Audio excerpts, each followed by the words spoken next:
Preocupado el presidente anaranjado, viendo que las elecciones las perdió. Solicita a los que le hacen los mandados que se apuren, pues la fiesta terminó. Y mirando que se va a acabar el varo, han formado un titingo. Se han negado a abandonar la Casa Blanca, a la silla del despacho se amarró. Los pelitos que le quedan los arranca, pataleando por la rabia que le dio. Y mirando a Cuba con sus batas blancas, de cabeza se tiró. El que tenga confusión que se confunda, el que quiera claridad que venga a ver. La jugada no es compleja ni profunda, está claro cómo quieren proceder. Solo falta que nosotros los dejemos, y eso no va a suceder. Con la conga de los hoyos no te metas. No te metas, no te metas. Cuba viva sin que nadie la someta. No te metas, no te metas. Mi tierra linda, mi cubanía, mi bandera se respeta. No te metas. De La Habana pa' Santiago, defiende lo tuyo, cubano. que no te metas con mi tierra, que mi Cuba se respeta. Soy el mambí que aún vive con el machete en la mano. No, no, no, no, no, no, no, no, no, no. ¿Qué me importa si comentas? De donde vengo yo, estamos listos para la contienda. Aguanta ahí, pero dime tú, ¿pa' qué tú inventas? Con mi pueblo guarachando, yo vine aquí para cantar.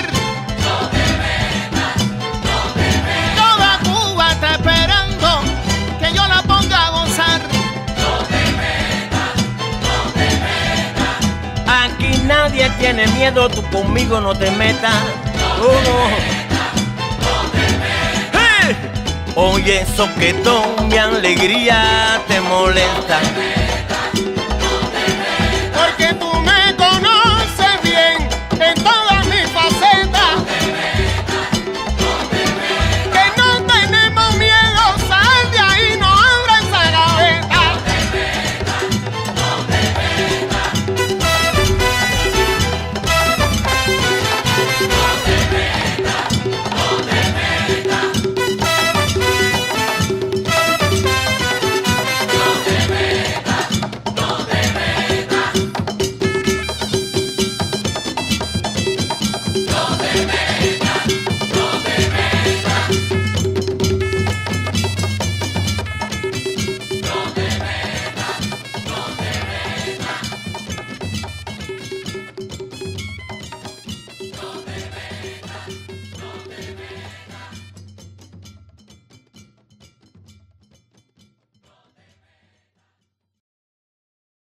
Greetings! Hello, everybody. Hello, hello, hello. Welcome, welcome. We are back live. That's right. I am like talking to y'all as the stream is going. So if you talk to me, I could see it and respond. But greetings. My name is Onyesanu. I am a cadre member of the All African People's Revolutionary Party, and this is Pan-African News. This is a weekly program that AAPRP New Mexico chapter puts on every single Thursday at 12 p.m. Mountain Time. We started it at the beginning of the pandemic. Back in March of 2020, man, it's been a long time with this pandemic, huh? It's been a long time. But we started this back in March of 2019 because we wanted to continue to build our community, continue to provide political education, continue to talk to y'all about the work we're doing and about why Africa must be primary in the struggle for African liberation. But we didn't want to do it in person because we didn't want anybody to catch COVID at our events. And so this weekly program is one of many ways that New Mexico chapter came up with to adapt to the new reality.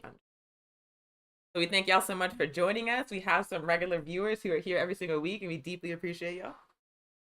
But as I said, my name is Onyesanu. This show is Weekly Pan-African News, and it's presented to you by the All African People's Revolutionary Party New Mexico chapter. If you're not familiar with the All African People's Revolutionary Party, or the AAPRP, we are a revolutionary, Pan-African, socialist political party founded in Africa, based in Africa, with chapters throughout the African world, with the political objective of Pan-Africanism, which we define as one unified socialist Africa, because we believe when Africa is free, Africans everywhere will be free. Also, I got a ring light because I got a new computer and the webcam really is terrible. And so I was hoping that it would stop like the color adjustment, but I like move when I talk and it gets lighter and darker. Sorry. But good morning, Marion. Good morning, Sam. Good morning, Sally Boo. If I didn't say it right, you better correct me, comrade. Good morning, Logan. Good morning, Kevin. Good morning, Bird. It's really great to see y'all. We are back live, so I can say hi to you. But we do two things. Well, first and foremost, I have exactly 1 hour to do this show because I have a meeting at work at 1 o'clock. So I have exactly 1 hour, and we have a lot of things to discuss. We have the conclusion of the class struggle in African America presentation from the last show. We have a little bit of discussion about colonialism, women, and marginalized genders. We have some updates on exciting work that AAPRP New Mexico is doing. We have, I want to give y'all a brief promo of a really cool event that I'm going to be participating in on Sunday. And then we also have just like a brief word about the George Floyd trial that's obviously unfolding right now, and a revolutionary Pan-African perspective on that, as well as some discussion about hood communists, because hood communists got attacked. We have to do all of that in 60 minutes. Can I do it? Can I do it? I know y'all believe me, so let's get it popping. So every single show we do two things. We start off two ways. First and foremost, we want to call in an ancestor. And the reason why we call in an ancestor is because we understand, as revolutionary African people, as people in the struggle for Pan-Africanism, as people fighting for African liberation, that we are contributing to a struggle that began centuries ago, that began the very first moment the very first European colonizer set foot on the shores of Africa and has been continuing ever since. We are not reinventing the wheel. We are not starting a new movement. We are building upon a very, very, very old movement, which means our ancestors are the people that laid the groundwork that made it possible for us to do this work today. And so we honor them. We thank them for their contributions, for their sacrifices, for their brilliance, for their struggle, because without that, we would not be here. I would not be here talking to y'all without the sacrifices of my ancestors. And that's why we lift them up. And then the other part of the reason why we lift them up is simply because if you are a revolutionary African person in a capitalist society, you are going to be lied on. They are going to lie about you on a very basic level. And so this is an opportunity for us to briefly tell the truth about some of these revolutionary African ancestors that made it possible for us to be here today. So today we have two, and I'm going to do this really quickly because we have 60 minutes. But we have two ancestors. First up is Gil Scott Heron. His birthday is actually today. Gil Scott Heron, if you have not heard that name before, is the author of the very famous poem, "The Revolution Will Not Be Televised." He was an African revolutionary cultural worker. He was a jazz musician. He was very, very, very prescient when it came to the writing of that and presentation of that poem, because we are living in a moment where people are absolutely trying to televise the revolution. People are like making Cadillac commercials and calling it revolution. So he truly called the current political moment in that piece. And so we celebrate him today. The second ancestor that we want to call in is Mama Winnie Mandela. The anniversary of her passing is actually tomorrow. She died it's today. She died April 1st, 2018, so a few years ago. But Winnie Mandela was, of course, a member of the African National Congress, a leading figure in the armed struggle against settler colonialism and apartheid in Tanzania, also known as South Africa. She was someone who was a revolutionary from the day she was born to the day she died. Someone who, even as a lot of her comrades in the ANC sold out all around her, let's just be straight up, they sold out all around her, she never did. She never did. She once said that she was the creation of the masses of her people and of her struggle, and she embodied that every single moment of her life. And for that reason, she was demonized on the world stage. She was called a terrorist. She was called a fanatic. She was lied on. She was made to apologize for fighting against settler colonialism in her land, and she refused to. So yeah, she was a badass. She was a bad bitch. Like a bad bitch is like the highest compliment that I could personally pay someone. I know people are offended when I call her that, but that to me is like a very great expression of love. But yes, Mama Winnie Mandela, we celebrate you today. We celebrate your sacrifice. We celebrate all revolutionary African women who refuse to assimilate into the system and instead spend their lives fighting it just like she did. So those are the two ancestors, 2 ancestors. The second thing that we always do at the beginning of every single show is we want to acknowledge that we are on stolen land. We are on stolen land. I am speaking to y'all from occupied Tiwa territory, also known as Albuquerque, New Mexico. Albuquerque is the name that Spanish colonizers gave to the land they stole from the indigenous peoples of the Southwest. The entire Western Hemisphere is stolen indigenous land. Quite a bit of Africa is stolen indigenous land. Palestine is stolen indigenous land. Australia is stolen indigenous land. All stolen land around the world must be returned to the rightful owners. When we say land back, when we do a land acknowledgement, that is not a metaphorical statement. We are literally saying that we are going to fight to get our land back in Africa, and we are going to contribute to the fight of the indigenous nations of the Western Hemisphere to get their land back here. Period. Point blank. Not a metaphor. Land back. So, did that fast. Hopefully y'all can understand me. Folks are saying Winnie was a G. Correct. Marion saying Winnie, I can't say her full name. It's terrible. But yes, Mama Winnie Mandela, let's celebrate her. Yes, we are on stolen land. So, that was the intro. That was pretty good. It took a little too long. So let's see if we can do it faster. But on the previous week of this show, we presented the first part of a presentation that we like to call Class Struggle in African America for the political education portion of the program. We had to cut it off. So we tried to do last week, pre-recorded, and it was kind of janky. But y'all bared with us. And so we did the first part of that presentation. In that presentation, we basically discussed how, despite the fact that the massive African people in the United States are overwhelmingly poor and working class, the people who are elevated to represent us in the mainstream are very often wealthy and completely removed from our communities. Very often they are entertainers. Very often they are hip-hop artists, but not the hip-hop artists that created the genre of hip-hop, because those folks were poor and working class. No, the hip-hop artists that are elevated to speak on behalf of the massive African people are wealthy sellouts. They are wealthy sellouts who are ultimately controlled by wealthy right-wing European men and transnational media corporations that decide which of these wealthy African sellouts is going to be elevated into that position to speak for us. So we broke down why that's happening. We broke down the consequences of that. We broke down the reality situation in the United States, which is that the massive African people are poor and the people speaking for us are not us. They are not of us. They are completely separated from us and they're trying to talk for us. And we also broke down how very often these wealthy African sellouts have straight up reactionary politics. They are anti-dark skinned people. They hate themselves. They hate African women. They push materialism. They are counter-revolutionary. Jay-Z, for example, compared himself to Fred Hampton. Nicki Minaj compared herself to Harriet Tubman and Malcolm X. I'm just like, y'all are tripping. These are people who very often have right-wing reactionary politics, and that's the reason why they get the platform. That's the reason why they are elevated. They're not actually speaking for us. They are speaking for the system that gave them their wealth, the capitalist and colonial system. So that's like a very brief summary of what we went through in the previous slides last week. And now I'm going to change the view. I'm going to disappear. But you'll still be able to hear me, and I'll still be here. And we're just going to very quickly finish this presentation and then go on to the next portion of our PE. So without further ado, let's...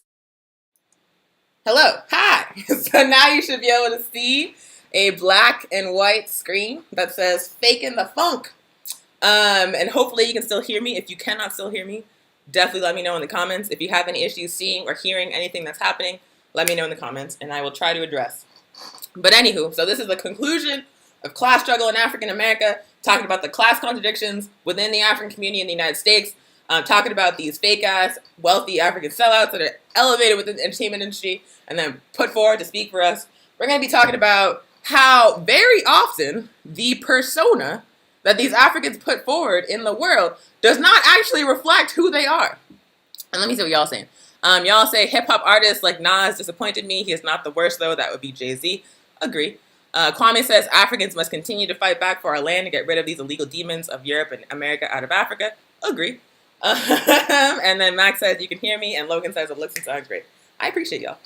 Okay, so without further ado, Faking the Funk, Studio Gangsters. So on the slide we have pictured African American hip hop artist Ice Cube. On the picture on the left is him during like the NWA times, and the picture on the right is him in the present day. Ice Cube is the perfect example of these wealthy artists that are elevated, that are faking the funk. Because Ice Cube came into the world talking about fuck the police, talking about we're in the hood and they're attacking us, correctly analyzing the police as an occupying force when he was younger, when he was making that bank. And now in 2021, now this man regularly plays police in major Hollywood pictures. How do you go from fuck the police to playing the police in like several movies? I can think of off the top of my head like at least 6 different movies where this man played a police officer. And on top of that, Ice Cube, as he moved right wing, I know, Sam says, damn, I agree.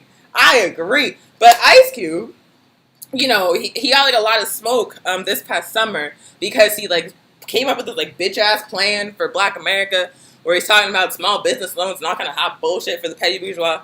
And he took this bitch ass plan to the Democratic Party and the Republican Party. And the Democratic Party was like, get out of our face because they don't give a fuck. And the Republican Party was like, sure, we'll meet. And so, like, something happened where, like, some Trump administration figure, like, met with him. And everybody's all mad at Ice Cube. And I was like, it would have been the same bullshit if he had met the Democratic Party. But also, why the fuck is sellout ass, cop playing ass, Ice Cube negotiating on behalf of the masses of African people and asking for nothing but reforms that will benefit the petty bourgeois? Like, who the fuck elected Ice Cube, our leader, or our representative, to speak with the U.S. government? Who asked you to do that, sir? Who asked you to do that? Anywho, another example of fake-ass gangster who came into the industry rapping about being a cop killer, rapping about being fuck the police, and now plays the police every single Thursday evening on Law & Order SVU is Ice-T. And so let's watch this brief video of Ice-T straight up lying on the Arsenio Hall show. You fucking for Colors? Yeah, it was funny because after we did I did the soundtrack for Colors and stuff, and then all of a sudden I got a call from Congress, the Black Caucus, to come out there and talk to them about drugs and gangs. So they got all these politicians sitting on this big thing, and here I am sitting up there in a silk shirt and a Kango, you know, cooling like this. And they like, all right, everybody spoke, all these doctors and stuff, and they said, Ice-T, why the gangs and drugs, you know? I said, all you fools sitting in here and gonna ask me, and you know exactly why there's gangs and drugs, because you don't care about it, you know what I'm saying? And the gang situation in Los Angeles has been here 20 years. And then a lady got killed in Westwood, you know, a non-black, and somebody out of the neighborhood, and all of a sudden there were 387 murders that year and 70,000 gang members. And I said, they didn't join that night, you know what I'm saying?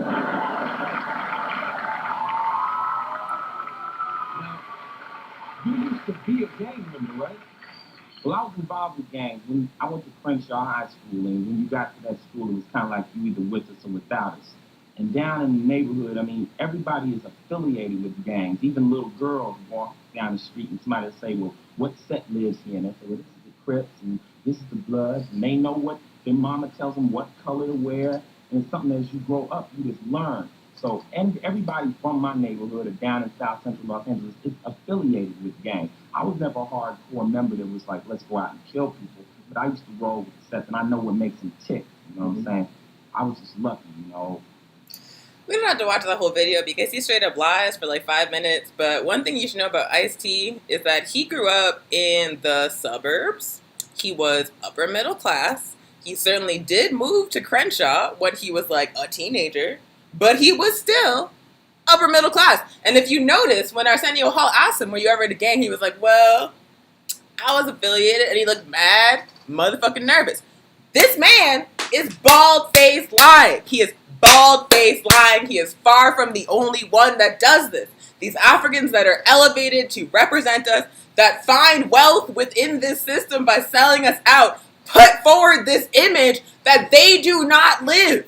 They weren't living it then, and they're not living it now. There's a reason why these Africans that pushed this music that was antisocial, that was violent as fuck, beyond like the fuck the police messages, it was like anti-woman, and it was antisocial as fuck. They push these messages, they are elevated to push these messages, and they don't even fucking live that life, y'all. They do not even live that life. This man is a cop every single Thursday evening.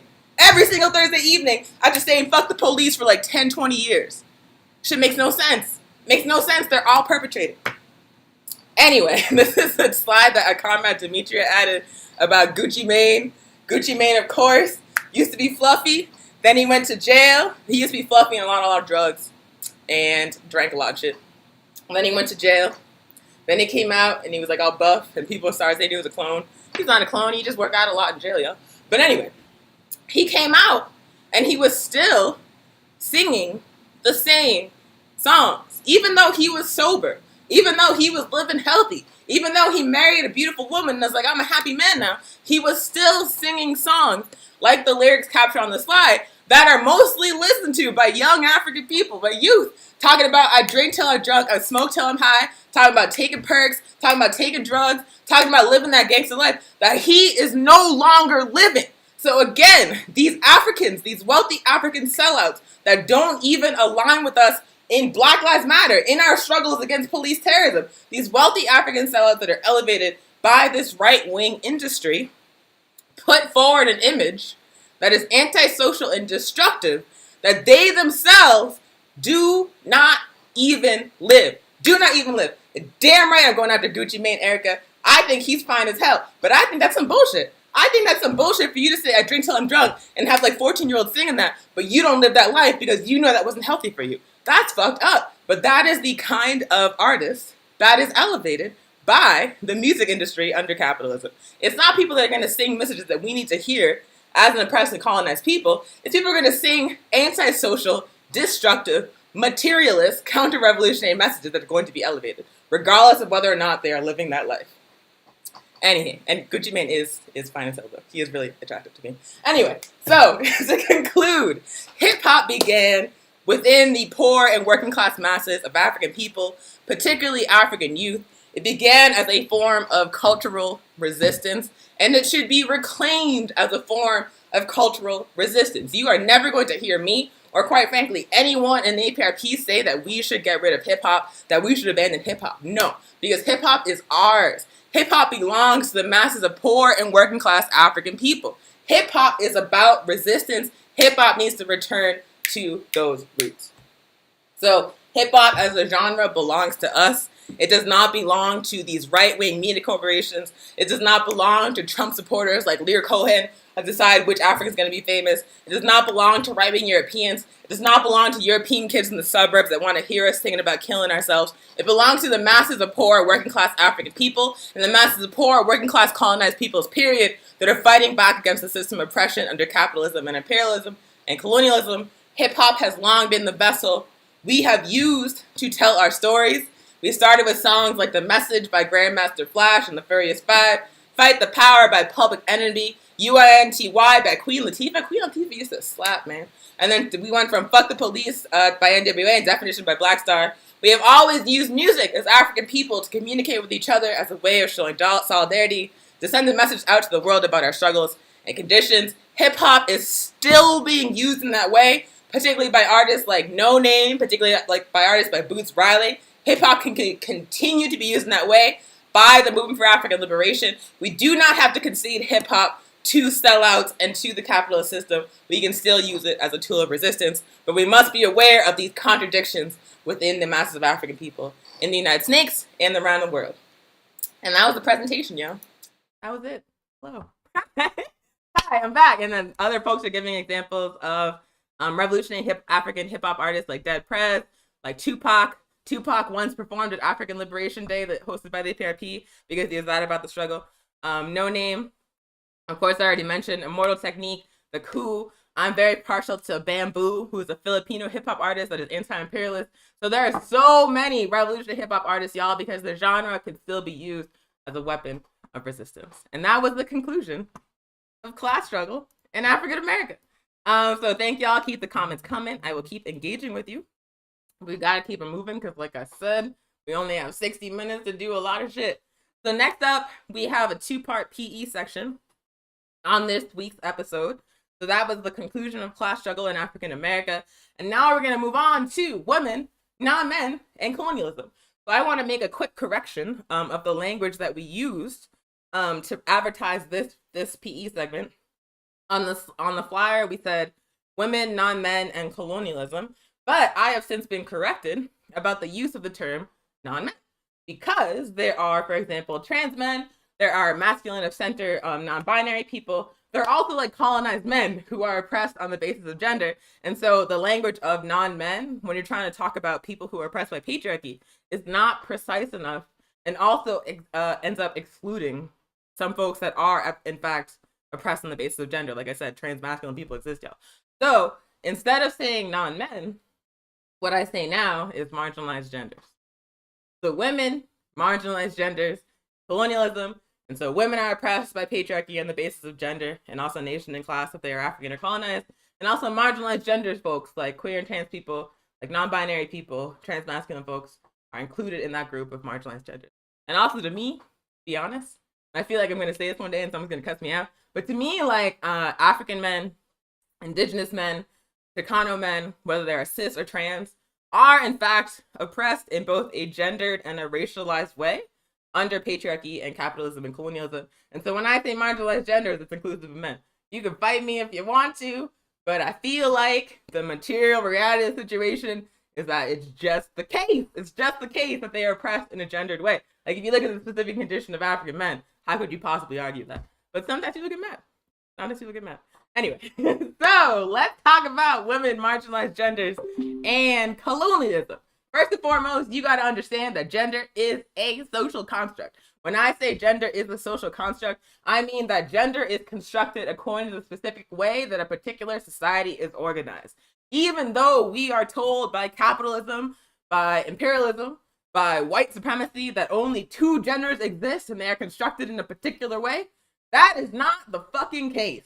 Before they came to our shores, before they looted the world, before they stole our land, we had all different ways of constructing gender according to the ways that our society were organized. Indigenous societies before colonialism, African societies before colonialism, we all had, well, not all of them, not across the board, but most societies had a form of non-binary gender, had specific kinds of gender roles that were developed according to the construction of that particular society. It was not across the board all the same because it could not possibly be. Those societies were all constructed differently, which means they all had different understandings of what gender was.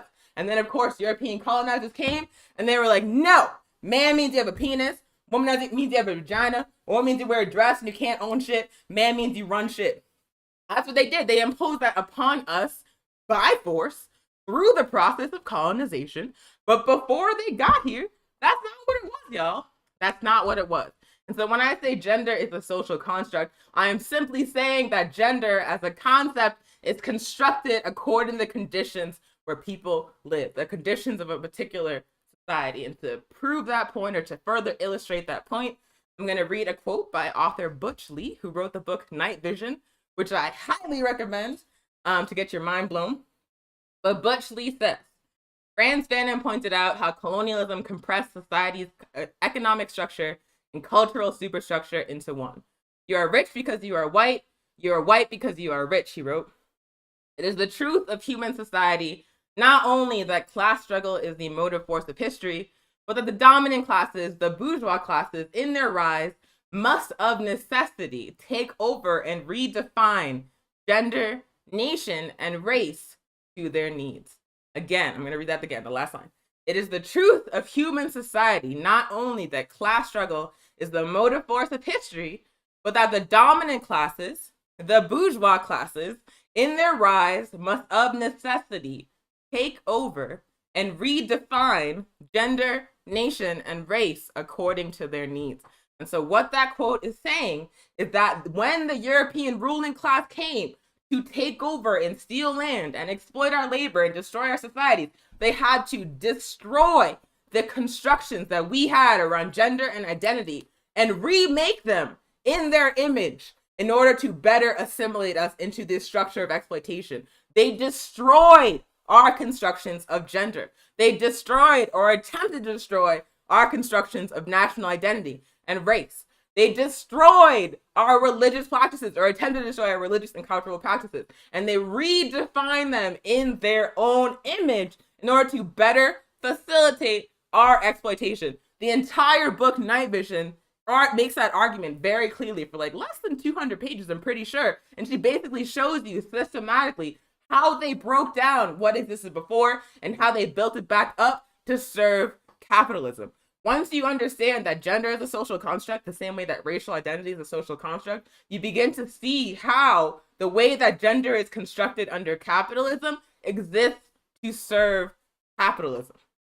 So I'm going to give you some specific examples. But first, I want to reiterate that what colonialism and capitalism did to gender was deconstruct what already existed, what we already had as our own indigenous practices, and reconstruct them for the purposes of colonialism. So when European colonizers came to Europe, when these crackers came, or when European colonizers came to Africa, when these crackers came to Africa, they destroyed our indigenous African gender constructions. Like I already said, many pre-colonial African societies had some conception of non-binary identity, some conception of queer identity, some conception of trans identity. We had that shit. We were living side by side. Even, society that had binary gender lived peacefully side by side with societies that had non-binary gender. It was no motherfucking problem until these crackers came and said, no, that's wrong. They criminalized non-binary and queer and trans identities. They erased them. They said they were immoral. They said they were, against God or whatever the fuck. And then they put in place their own binary capitalist gender constructions. They had to destroy what was already there and then put in place their own fuck shit. And now there's African people in 2021 imposing their European binary gender identities on other African people and calling that anti-colonial. No, it's not. No, it's not. It's just white shit. Also, if this is a surprise to you, surprise, AAPRP New Mexico is on that gay shit. We're on that QT shit. Surprise! Anyway, so yeah, European colonizers came, destroyed the non-binary and queer and transgender identities that we had already had for thousands of years, imposed their own binary, biological-based understanding of gender. And when I say biological-based, it's like European constructions of biology as well. They divided our labor into productive and reproductive modes, and they devalued the reproductive mode of labor, and then they also concentrated wealth and power into the hands of people that they had gendered as men. And so the ultimate result of this process of deconstruction and reconstruction is the dispossession of African women and marginalized genders, also known as triple oppression. If you've never heard of triple oppression before, it is an idea put forward by Claudia Jones, also by Sekou Touré, also by many revolutionary African women who could just see the reality situation. Triple oppression basically means that African women and marginalized genders are oppressed on the basis of gender, nation, and class. 3/4 of oppression equals triple oppression. If it sounds similar to intersectionality, that's because it is. It's a very old concept. Some people are like, fuck intersectionality, and that's fine. You can say fuck whatever you want. But also understand that the ideas underneath intersectionality are actually very old. They've been put forward by revolutionary African women and marginalized genders for a very long ass time, because it's just like a very accurate way of describing our condition. So dispossession, the result of the deconstruction of our indigenous African gender constructions and the imposition of European capitalist gender constructions was, of course, the dispossession of African women and marginalized genders and the institution of triple oppression, meaning oppression on the basis of gender, nation, and class. It was also one of the other consequences of this deconstruction and reconstruction under European colonialism and capitalism was the dehumanization and criminalization of African men. And that's part of the reason why when I say marginalized genders, it's inclusive of men, because the particular way that African men are treated within colonial and capitalist societies, and one in which they are completely stripped of any kind of human identity, where they are reduced to their body parts, and also the threats that they present to settler colonial society. Like, African men are basically treated like just criminals with big dicks. That's how it is. It's a very crude way of putting it, but that's how they are fucking treated in the mainstream, y'all. And I don't know how you could not call that gender oppression. Anywho. And then also another consequence of this deconstruction and reconstruction was widespread intercommunal violence. They literally reordered our societies in the most dysfunctional possible way, and then like slapped us all together. And obviously a consequence of that is that we are going to treat each other in extremely dysfunctional ways, because that's how they're teaching us to treat each other. That's how the system they created us pushes us to treat each other. So by intercommunal violence, I mean domestic abuse, child abuse, interpersonal abuse, conflict that is resolved through violence.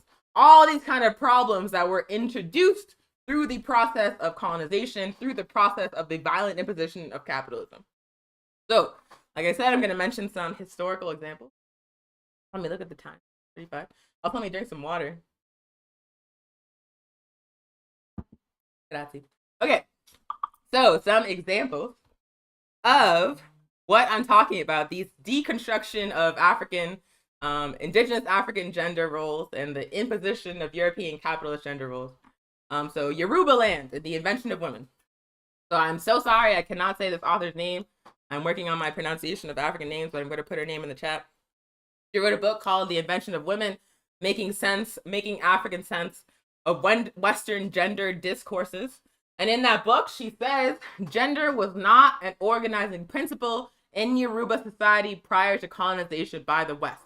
So Yoruba land was in what became modern-day Nigeria, and this author is saying that gender was not an organizing principle in Yoruba society prior to colonization by the West. Before European colonizers came to that part of Africa, there actually was no clearly defined gender role of women. The people that Europeans came and later gendered as women owned property, held positions of leadership, and gender in particular, like in general, was not a way that society used to organize hierarchy, power, wealth. Gender, which is point blank, not a way they used to organize society. But then European colonizers came and imposed a European colonial state structure in Yoruba land, and then they said, hey, you people, we have decided that this group of people is women and they can't own shit. The European colonial powers refused to recognize the leadership of the people that they defined as women. They stripped them of their land. They stripped them of their wealth. They defined and categorized that group of people according to their anatomy. They said, you appear to have vaginas, so you are women, you can't own shit. And they said they were now subordinated to all men in all situations. They made them ineligible for leadership roles, and they stripped them of their wealth. Also, side note, the men in Yoruba land went along with it, because that is a very, very old story of Europeans using the strategy of divide and conquer, and people on the material benefit side of the divide being like, this seems all right, let me go with it, and then ultimately not working on the long term. So European colonizers came into Yoruba land, imposed the gender role of women upon a group of people, stripped that group of people of their power and their wealth, and made them subordinate to the people that they defined as men. That is one example of what that looks like in one pre-colonial African society. And hopefully it's becoming clear what I mean by gender as a social construct, by what I mean by Europeans came and destroyed pre-colonial indigenous African gender roles and imposed their own, and used those new European gender roles to dispossess African women and marginalized genders. So that is the imposition of the European colonial state structure in Yoruba land. And again, the book that I am quoting from is The Invention of Women by the author whose name I put in the chat earlier. So if we understand gender, oh wait, what do y'all saying? What are you saying? Louise Thompson Patterson has written on triple oppression as well. Like I said, sometimes people are like Kimberly Crenshaw invented intersectionality, and it always really bothers me because what she's describing, she just gave a new term to a very old concept. She didn't invent that shit. No one could possibly invent that shit. It's just like describing the material conditions of African women and marginalized genders. So how could one person be credited for inventing that when we've been observing our condition for hundreds of years? Like, you know, props to Kimberly Crenshaw for like coming up with the word, but she did not invent the concepts underlying that word. They've been around for a long ass time because African women and marginalized genders have been observing our reality for a long ass time. Frances Beale touches on this as well in her essay Double Jeopardy, also in Toni Cade Bambara's The Black Woman in Anthology. Also, Max says she was trying to do research on Yoruba land prior to colonization and couldn't even find words like niece, sister, girlfriend, etc. Exactly. There was no role, gender role defined as women in Yoruba land prior to European colonization. It was Europeans, it was crackers, it was colonizers that came into Yoruba land and said, woman means vagina and it means you can't own shit. And now again in 2021, there are people who call themselves revolutionary Pan-Africanists who claim it is an anti-colonial position to impose those European gender roles upon their own people by force. That is not anti-colonial, that is pure cracker politics, y'all. Anywho, so what are the implications of understanding gender as a social construct? Well, if we understand gender as a social construct, developed according to the structure, culture, and mode of production of a given society, it means that we don't actually have to accept these European colonizer capitalist constructions of gender. We don't have to accept cracker gender roles, y'all. We do not have to say that because a European hundreds of years ago said woman means you have a vagina, man means you have a penis, that's the only thing that can exist. We don't actually have to accept that. We had a whole motherfucking spectrum of understanding of gender before European colonization, and we can have that again. That is actually the truly African way of understanding gender. It also means that we can create and expand our own African constructions of gender. We do not have to take the European biologically based constructions of gender and hold up capitalism. We can make up our own shit if we want to. We can make up revolutionary African conceptions of gender and revolutionary African conceptions of gender roles. We do not have to accept what has been imposed upon us by force, what has been imposed upon us by violence. We can choose something better, y'all. We can choose something better. Like, according to European cracker, colonizer ass, white supremacist ass constructions of gender, the only thing that I can do as a woman is live under a man, have babies, keep the house. That is not who I am, y'all. That is just not who I am. I fight. I'm like an armed struggle kind of girl, you know what I'm saying? Like, I'm a lead the revolution kind of girl. I'm not like a have babies, lay in the house kind of girl. I never have been. I never will be. But according to European biologically based constructions of gender, that's what I'm supposed to do. I reject that. I'm a revolutionary African woman. My place is on the front motherfucking line. I'm going to be holding a gun when the revolution comes, y'all. I'm not going to be holding a baby. And that is because I define my own gender according to revolutionary African understandings of the role of my people. That's it. That's it. So if we accept gender as a social construct, a whole universe of possibility opens up. If we accept gender as a social construct, we can immediately stop. We can immediately stop imposing through violence European understandings of gender and sexuality. We can instead say that we accept all African people, regardless of their gender identity, regardless of their sexual identity, as African people. We can say if you align with the revolution, it doesn't matter who you fuck, it doesn't matter who you identify, you are on our side and you are an African. That's it. That's it. Anywho, so interventions for our work. We must understand gender as socially constructed. We must accept that queer and trans and non-binary African people exist. They have always existed. They're not, aligned with white supremacy. They're not, counter-revolutionary just for existing. They're actually part of the struggle for African liberation. Their liberation is our liberation. They've been on the front lines leading. They will always be on the front lines leading. We don't have to push them out of the movement because Europeans taught us to do that. Absolutely not. Instead, we could push. Oh my God, no, Mac, I have to make the meeting. I got 17 more minutes. So if we accept that gender is a social construct and that African, queer, and trans and non-binary people are valid, then we can build revolutionary African organizations for African women and marginalized genders that are fighting for independent political power and self-defense. We can make the struggle for revolutionary Pan-Africanism inclusive of all African people. I always say the only Africans that are excluded in the fight for revolutionary Pan-Africanism are class traitors. Class traitors and sellouts. If you're like Barack Obama, if you're like Beyonce, if you're like Linda Thomas Greenfield, if you're like that, who's that fucking coon that leads the Department of Defense? Who fucking cares? But that guy sucks. If you're any of those people, you are not included in the struggle for revolutionary Pan-Africanism unless you commit class suicide and unless you turn against the empire.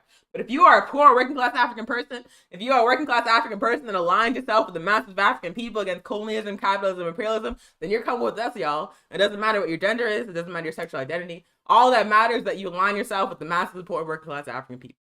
So the only people excluded from revolutionary Pan-Africanism are class traitors and sellouts. Everybody else is coming for the party. Anyway, and then also other interventions for work to build revolutionary Pan-Africanism beyond building revolutionary organizations for African women and marginalized genders is comprehensive internal and external political education campaigns about gender, sexuality, and patriarchy. Ultimately, we must understand in order to win revolutionary Pan-Africanism, in order to win one unified socialist Africa, we must smash the fucking patriarchy, smash it. We must destroy capitalism and build socialism. We must destroy imperialism. We must destroy colonialism through revolutionary national liberation struggles.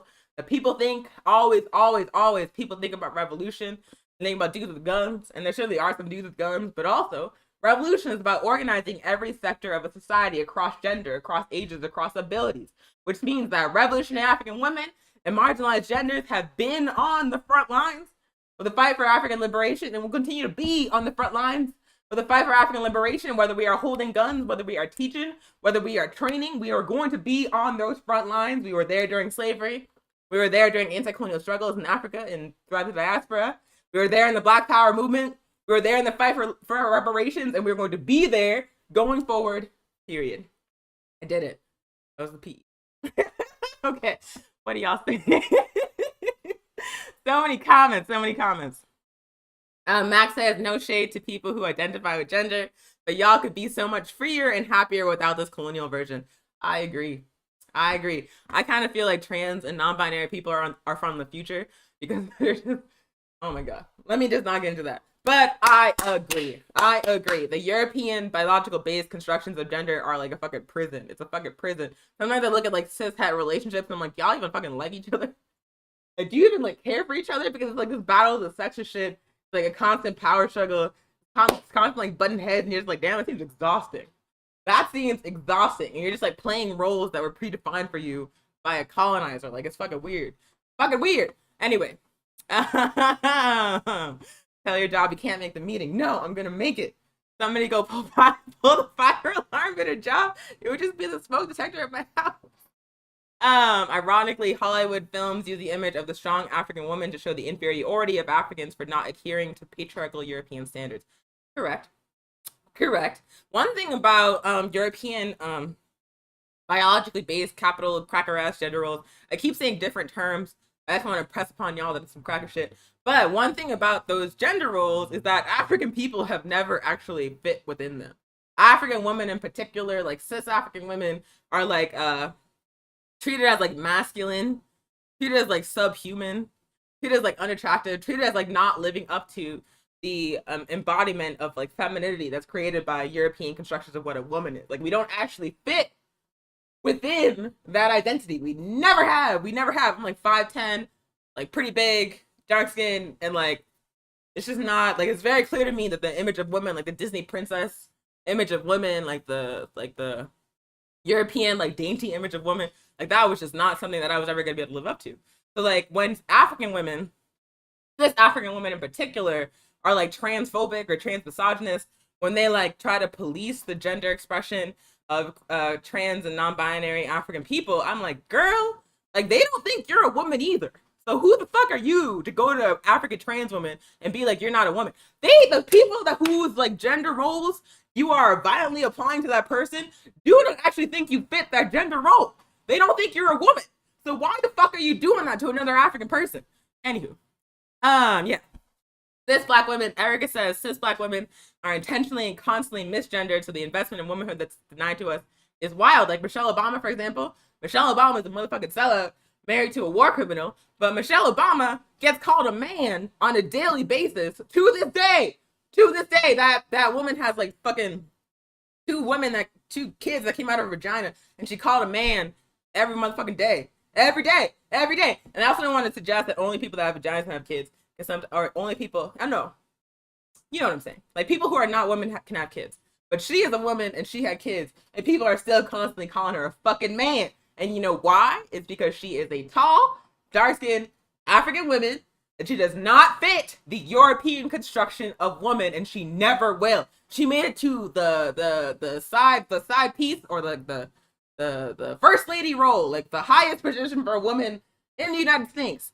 She made it to there, and they were still like, you're a motherfucking man, you're a monkey. Because she will never fit the European construction of woman. She never will.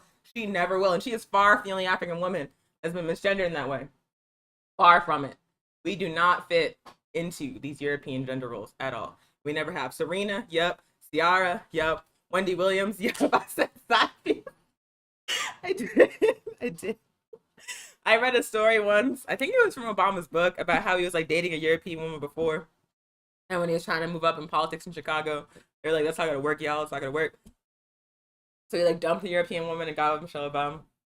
I believed every word of that shit. I believed it. Anyway, so that was the PE section. I appreciate y'all so much. Now we're gonna move on to the rest of the show, and I'm gonna wrap this up in 10 minutes. You better believe it. So next up, Comrade Ahjamu Umi of the California chapter of the All African People's Revolutionary Party, also the person that recruited me into the AAPRP, recently released a book called A Guide for Organizing Defense Against White Supremacist, Patriarchal, and Fascist Violence. It is a very short book. It is less than 100 pages. It is a very easy read, and I highly recommend that you go buy that book. It's available on Amazon.com. Just search for Ahjamu's name, Ahjamu Umi. Let me put it in the chat. Ahjamu. I can't type it top. This is good because I can take a break from talking. So please search for that book. Please buy it. Please support revolutionary African cultural works. It's literally like he gives you like step-by-step instructions for how to organize a revolutionary community defense project in your community. He gives like background context about what Pan-Africanism is, why the African liberation struggle is a struggle against colonialism, capitalism, and imperialism, why Africa must be primary. Like, it's so good, and he does it in less than 100 pages. So please check that book out. It's under $10. It's very good. And then also, for folks who do not know, I am on the editorial team of Hood Communist. Hood Communist is a revolutionary African nationalist blog. There's a couple of editors in the comments on YouTube. Mac and Erica are also editors of Hood Communist alongside Ahjamu and our comrade Ghazi from Black Hammer. And so the editorial team of Hood Communist is going to be on Comrade Ahjamu's show this coming Sunday, April 4th at 4 p.m. Pacific time, 5 p.m. Mountain time. And we're going to be having a panel discussion about revolutionary organizing. And we're also going to be doing some heavy promo for Ahjamu's book. Let me see if I can put a flyer up really quick. Cool. So I'll show that again at the end of the show. But please, if you are free Sunday, April 4th at 4 p.m. Pacific time, 5 p.m. Mountain time, tune into that panel to learn more about the book and also hear about how the editorial team of Hood Communists are all active revolutionary organizers in African revolutionary organizations doing work in real life to build African liberation and build Pan-Africanism. Other things happening. AAPRP New Mexico, we haven't talked about our work for a long time on the show. Oh yeah, also it's Hood Communist Thursday. I was going to talk about that at the end. But it's Hood Communist Thursday. There are new articles on the Hood Communist blog that you can read at hoodcommunist.org. I'll plug that again in a minute. But I also want to briefly give some updates on the work that AAPRP New Mexico is doing here in the community. We haven't done this section in a long time, but we've actually been doing a lot of shit. So we are planning to build a community garden and meeting space in a free lot that our comrade Celinda from Millions of Prisoners owns in the, what's it called? It's like the South Broadway neighborhood. But the intersection is Cesar Chavez, or Avenida Cesar Chavez and Arno Street. That lot that's right there behind that supermarket. We're going to build a garden there, a Pan-African community garden and meeting space.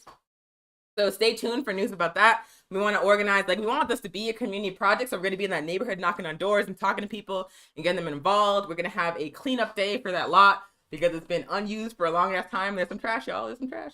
So before we can build our raised beds and stuff, we got to clean it up. And so we're going to be announcing a public cleanup day soon that you can tune up for to help us out, to help us build up that space.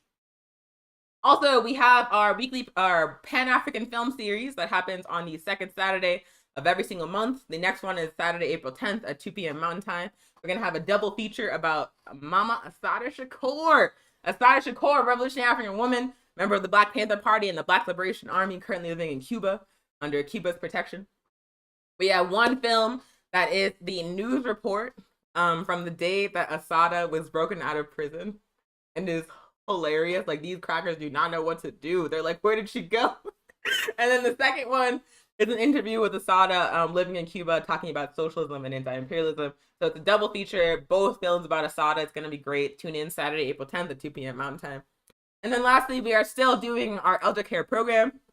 We deliver care packages to African elders in the city of Albuquerque every single Saturday afternoon. We give them food, cleaning products, toiletries, masks, medications, and also political education. We put articles from Hood Communists in the care packages. So we are still doing that. We're going to continue doing that for the duration of the pandemic. If you know someone who needs a care package, or if you yourself needs a care package, hit us up. AAPRPNewMexico@gmail.com. Deliveries again every Saturday afternoon. Now to the close. I got 5 minutes. I'm probably gonna go over. Let's see what I can do. Okay, so first and foremost, hashtag free Hood Communist. Free Hood Communist. Free Hood Communist. So recently, Twitter, raggedy ass Twitter, white supremacist ass Twitter, capitalist Twitter, suspended the Hood Communist Twitter account. They are trying to silence revolutionary African voices on that platform. So it's going to be nothing but fucking blue checks and crackers on there, y'all. Spreading reactionary fucking pro-imperialist politics. They got rid of us, man. They bounced us. But if you want to support us, we need you to use the hashtag #FreeHoodCommunist, tweet at Twitter support, and demand they unsuspend our account. Free us. Free us. All we did was be unapologetically revolutionary Africans. That's it. That's it. And that was too much for Twitter.com because they're fucking crackers. So please tweet, use the hashtag #FreeHoodCommunist, and also go to hoodcommunist.org, scroll down to the bottom of the page, and sign up for our email list.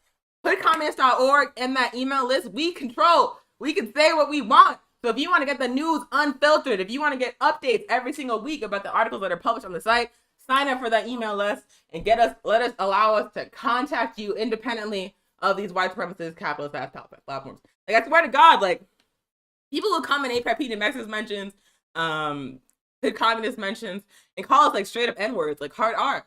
And it's like no problem. Like, you report the tweet, it's like still there. They're still going about their business. How many people's mentions being racist? People like whole motherfucking fascists planned the riot on January 6th at the Capitol building, like on social media, on Facebook, on Twitter, openly. And we're allowed to do that. Whole ass Nazis are on those platforms going about their business, but we get suspended because we are revolutionary African people. We are socialists and communists. We are anti-imperialists, and Twitter don't like that because Twitter is capitalist and white supremacist. So please, go to hoodcommunist.org, check out the 4 new articles that were published today, and also sign up for our mailing list so we can go contact you directly without anyone trying to control what we could say. Damn it. Also, of course, this week, the trial of Derek Chauvin for the murder of George Floyd is unfolding. A lot of people are watching that. A lot of people are being re-traumatized and triggered because the U.S. justice system is a farce. It is racist. It is white supremacist. It exists to protect the U.S. ruling class and settler colonialism. It's not about providing justice for us. It never will be, never has been, never will be. It doesn't really matter the outcome of this trial, whether they make this one cracker a scapegoat or not. The fundamental nature of our relationship to the U.S. justice system and to settler colonialism and to capitalism will not be changed by the outcome of this trial. So I have not been watching it. I've been like reading the highlights. But like, I know regardless of what happens, this is not what our people need. No matter what happens, like a guilty verdict for Derek Chauvin is not going to advance the struggle for African liberation. No justice can come for the masses of African people from a system that was built on our backs and from a system that only continues to exist by exploiting us and by exploiting Africa. This system does not have the capacity to give us justice. I don't give a fuck about the outcome of this trial. They are dragging George Floyd through the mud. This man is dead. He was murdered in front of the entire world, and they are dragging him through the mud because that is how raggedy and fucked up the U.S. injustice system is. So remember, regardless of the outcome of this trial, our struggle remains the same. The African liberation struggle is one that is against the capitalist system, that is against the system of settler colonialism in the United States, that is against imperialism. No justice can come from a system built on our backs. It doesn't matter what they do to this one cracker. It does not matter. Anywho, so please tune in next week to our program. We do this every single Thursday at 12 p.m. Mountain Time. Next week on the program, we're going to be talking about women, marginalized genders, and the African liberation struggle. Like I said, we've always been on the front lines. And next week, we will have the motherfucking receipts, y'all. We will have the receipts. Also, if you are hearing me talk and you're not active in an organization fighting for justice, please join the organization. If you're African, join the African People's Revolutionary Party. Email us at AAPRPNewMexico@gmail.com to get info on how to join. And thank you so much for joining us. Thank you so much for your comments. Have a great rest of your day and stay ready for revolution.